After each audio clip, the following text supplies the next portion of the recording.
ब्रह्मा जी के द्वारा धर्म की उत्पत्ति भी होती है, अधर्म का उत्पादन भी होता है। ब्रह्मा जी के पुत्र सनकादि, नारद, ऋभुहंस, अरुणि और यति, ये सब के सब बड़े निवृत्ति परायण महात्मा भी उत्पन्न हुए। ये बड़े दिव्य ब्रह्मचारी माने जाते हैं। अब ये धर्म रूप में जितने ऋषि मुनि देवता उत्पन्न हुए ना, उसी प्रकार ब्रह्मा जी के ही द्वारा अधर्म की उत्पत्ति भी होती है।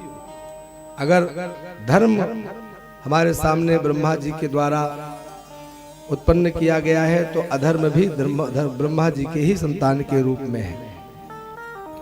अधर्म की बात सुनो, अधर्म भी ब्रह्मा जी के शरीर में ही होता है। ब्रह्मा जी के स्तन से धर्म की उत्पत्ति हुई और पृष्ठभाग से अधर्म की उत्पत्ति हुई, पीठ से अधर्म की उत्पत्ति होती है। ये सब एक ही है। इसी से परमात्मा को पहचानने के लिए धर्म और अधर्म को अलग अलग रखना पड़ता है।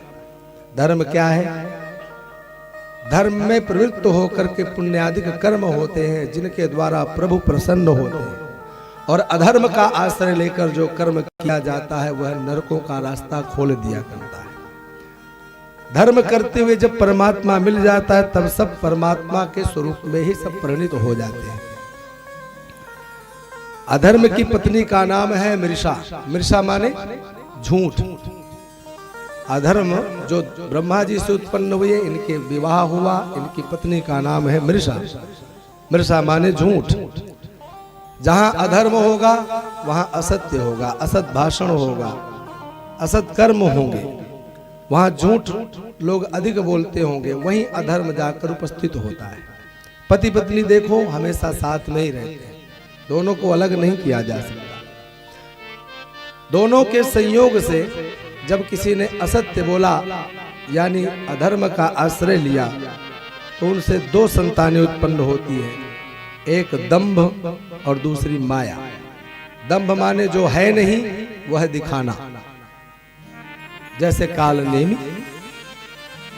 कालनेमी महात्मा नहीं थे, लेकिन हनुमान जी को उसने महात्मा का स्वरूप बना करके दिखाया। तो एक संतान का नाम दंभ और दूसरी संतान का नाम माया। ये दोनों आपस में भाई बहन हैं और इन्हीं दोनों का विवाह भी होता है। अब अधर्म है तो अधर्म में कुछ भी हो सकता है, अधर्म अपना स्वरूप तो प्रकट करेगा ही। जब इन दोनों का विवाह होता है तो इनके द्वारा निरति को गोद लिया गया, उनसे लोभ और कृपणता की उत्पत्ति होती है। कितना मिल जाए इसमें कभी शांति नहीं मिलना, और जब मिल गया तो कहां इसे छिपा लूं, इसे कृपणता, कंजूसी नाम दिया जाता है। उसके पश्चात क्रोध और हिंसा का जन्म होता है। क्रोध आता है, धन को यदि कृपण के धन को किसी ने स्पर्श किया तो उसे क्रोध आता है, अथवा एक धन के चक्कर में आपस में लड़ना प्रारंभ करते हैं, जिसके पश्चात हिंसा जन्म ले लेती है। जब क्रोध और हिंसा दोनों आपस में मिले, अर्थात इन दोनों का विवाह हुआ, तो उनसे दुरुक्ति और कली जन्म ले लेता है। दुरुक्ति माने गाली गलौज, अपशब्द, कटु शब्द, कटु वचन, ये सब दुरुक्ति ही कहलाते हैं। इनसे उत्पन्न कौन हुई है? दुरुक्ति यानी गाली गलौज और कली। दुरुक्ति माने गाली गलौज और कली माने कलियुग, जो इस समय वर्तमान की दशा दिशा आप देख रहे हैं। कली का अर्थात कलह। आपस में कलह हुआ, एक दूसरे को गाली गलौज देना शुरू किया। इनका आपस में विवाह हुआ। जैसे ही इन दोनों का विवाह हुआ तो इनके द्वारा भय और मृत्यु का जन्म हो गया। भय और मृत्यु से यातना और नरकों की उत्पत्ति हो जाती है। यही अधर्म की वंशावली है।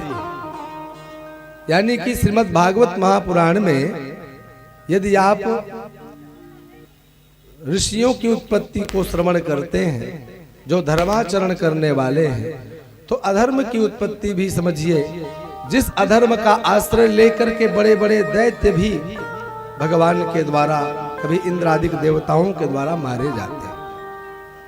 सब्सक्राइब करें हमारे YouTube चैनल साधना गोल्ड को और पाएं वीडियो सबसे पहले। और हाँ, बेल आइकन दबाना ना भूलें।